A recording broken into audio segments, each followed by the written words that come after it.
educate them on the quote privilege and oppression experienced by Americans of all colors. But when a group of investigators went in to see what this conference was all about, they say what they actually saw was a crash course in bashing capitalism and even Christianity. Kyle Olson is founder of the Education Action Group Foundation that sent those cameras into this year's conference. Kyle, thanks for being here. And so this is actually the 15th annual White Privilege Conference. This is something they do annually, and why is it? How did they go from talking about white privilege to bashing capitalism? Because their theory is that capitalists, created race as a way to divide the working class. And so their theory is that if we are able to eliminate capitalism, we can unite the working class and overthrow the capitalists. That's their theory. Are these clips? They claim that this is actually. Are these clips out of context? Because you can take anybody and take half their sentence and put it on the screen, and they're out of context, and it's not fair. No, no, we don't take these out of context because, I mean, our credibility is everything. And this is simply the teaser. This is part one.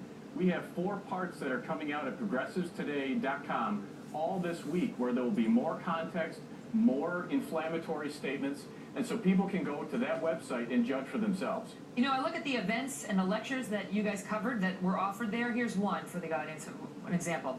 White women internalize sexism and white superiority. What does that mean? What is that course on exactly? And then there's against the Tea Party movement, and you can see some of the other ones on the board. These are actual conferences, events? Yes, they are. And what's so disturbing about this is, as you said earlier, taxpayer dollars from universities, school districts, cities went to pay for this conference, went to send educators to this conference.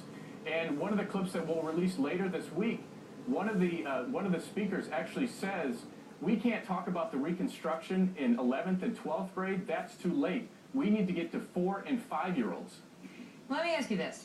I realize some of these statements are, eye-opening, to put it mildly, like that business about the longer you're in the Tea Party, the more racist you become.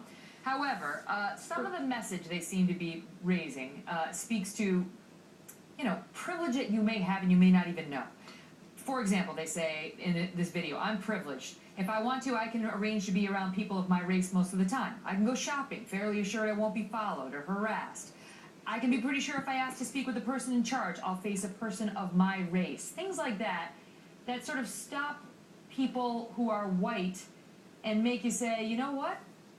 That is my experience, and maybe they're just trying to raise awareness of how non-white individuals live life in America right now. And I think if that's what it was, that would make sense. And I think schools should do that. Educators should do that. But they go way beyond that. I mean, they attack capitalism. They attack Christianity.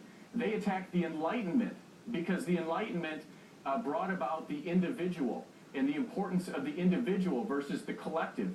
And so one of the speakers, which we'll release later this week, they actually attack the Enlightenment. That's how unhinged and how crazy these people are. But again, see, what they're doing is they're training educators. There were 2,400 people at this conference. They just absorb this information, and then they go out to their classrooms across the country, and they teach very young kids this sort of rhetoric and propaganda. Mm-hmm. It's interesting. Kyle, we'll continue to follow it. We'll watch your website too. Thanks. Thank you. Well, explosive.